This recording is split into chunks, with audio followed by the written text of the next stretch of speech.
随着台湾的疫情趋缓，我们也在2022年的12月起放宽了口罩的禁令，在室外可以彻底解放口罩的束缚，逃离闷热的感觉。但这个月以来，是否发现路上的行人们还是仅戴着口罩？在路上不戴口罩的晶晶，反而被投以眼光注目，不知是生怕被认出来，或是懒人化妆只画半张脸呢，还是有其他原因呢？全球的人民大家好，我是晶晶。酷招之一，健康我行。新的一年大家好，晶晶先在这跟大家说声新年快乐，祝大家平安顺心健康。全球的疫情目前已经趋缓，各国也不再强制国民施打疫苗，在世足赛开踢带动之下，陆续宽松开放各国国民入境，而依靠自身免疫力的族群们也不再被针对。台湾相比国外早就开放不强制戴口罩的国家，虽然晚了一点，但也终于可以自由地在室外呼吸空气。但从口罩解禁以来，仍有许多的行人习惯口罩不离身，几乎成为了标配，仿若这政策从未发生。其实不然，根据网友们在社群论坛上讨论，口罩的功用除了可以避免再次染疫，政府政策室内尚未解封仍需佩戴，造成穿戴麻烦直接戴着，还有出门不用化妆，提升颜值的美颜功效，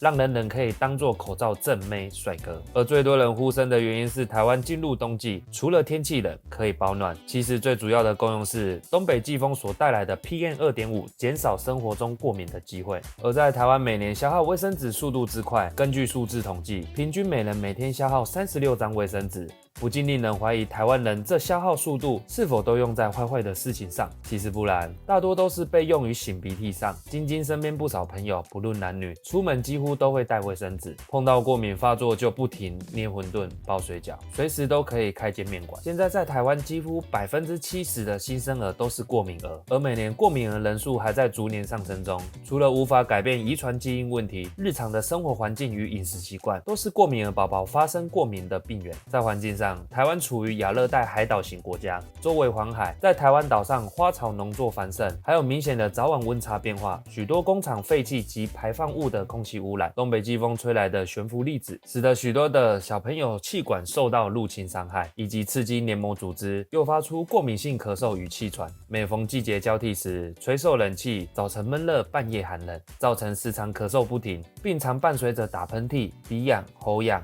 咽痒而困扰不已。颇多像星爷电影里面的角色，肺痨鬼连肺都咳出来了。也很多人小时候没过敏的人，长大却突然被 debuff， 开始不断打喷嚏，皮肤干痒，不停咳嗽。气喘过敏的成年人也随着自然环境的变化每年增多。而除了环境的影响，这些你没想到的是，如日常的作息不正常，经常加班到半夜，或是追剧到天亮，上班族长期待在密闭室内，夏日窝冷气房，冬天不开窗，导致空气不流通，或者老是外食，经常吃加工食物内含防腐剂、人工色素、添加物等各种容易引起身体过敏的食物成分。以上这些坏生活习惯都会诱发过敏，让你咻咻大喘，长期鼻塞、鼻水流不停，或让症状更加恶化，变成气喘或是支气管炎。那什么是过敏呢？对于过敏，就是身体过度敏感的简称。过敏属于身体的免疫系统发炎反应，当人体与外界某些物质接触后，引发体内的免疫系统对于不是属于身体的一些外来物所产生的过度反应，小则皮肤出现红斑麻疹，重则导致肿胀、发热等炎症等身体反应表现。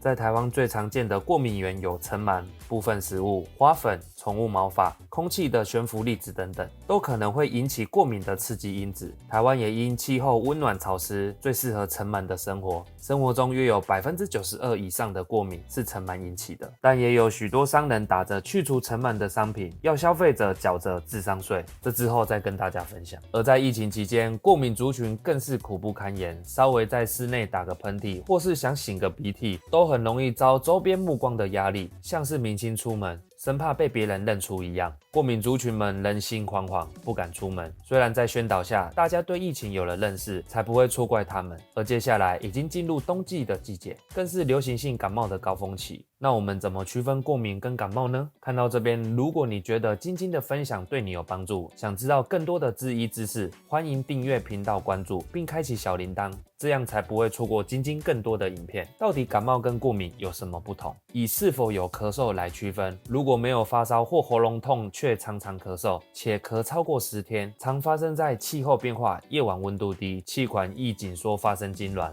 或激烈运动后冷空气进入热血沸腾的气管内，造成收缩，引发容易咳嗽、胸闷，甚至有哮鸣声，宛若人体惨叫鸡一般。这就可能是支气管过敏所引起的气喘。而感冒是属于上呼吸道感染，症状多为发烧、鼻塞、流鼻水、打喷嚏、鼻涕浓稠黄色、喉咙痛、肌肉酸痛、虚弱疲倦等等，病程通常5到7天内。感冒、过敏、疫情都有重叠的症状，所以容易造成误判。气喘则是呼吸道下面小小的支气管门发炎所导致，当气管肿胀发炎而缩起来时，就容易造成胸闷、喘鸣、咳嗽等症状。而过敏性鼻炎则是流清鼻涕、打喷嚏、鼻塞，有咻咻声响的呼吸声，鼻子、喉咙或眼睛发痒。只要一暴露在过敏源，吸入刺激气体，生气或大笑，呼吸道感染，平常表现像正常人一样，但不幸碰到诱发因子时，好像好客变身，气喘就狂发作。再来，气喘是因呼吸道超敏感，所以遇到诱发因子产生过敏，引发气喘发作。小发作可能只有咳嗽，常被误认为感冒；若大发作才会喘与呼吸困难，像在电影情节中看到那般夸张的景象。而气喘常被认为有喘才是气喘，若等有喘时且又没急救药在身，就可能造成支气管过敏反应过度，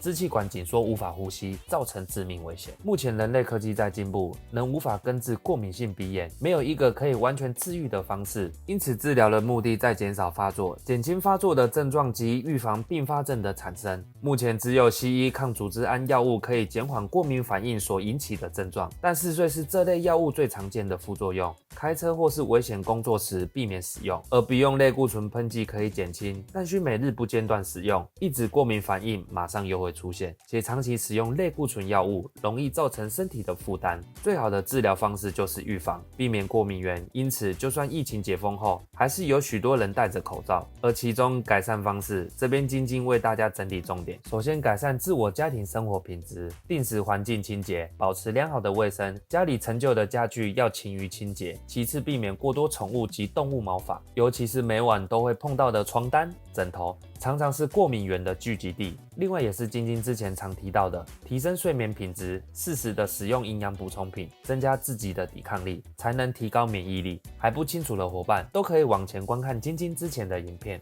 本期节目就到这边。今年的跨年，不知大家是否有出门同欢？近期北部能湿冷，要多小心注意，别感冒了。感谢大家的收看，晶晶的分享今天就到这边。希望以上的知识可以帮助荧幕前的你。我是分享质疑观念的晶晶，我们下期见。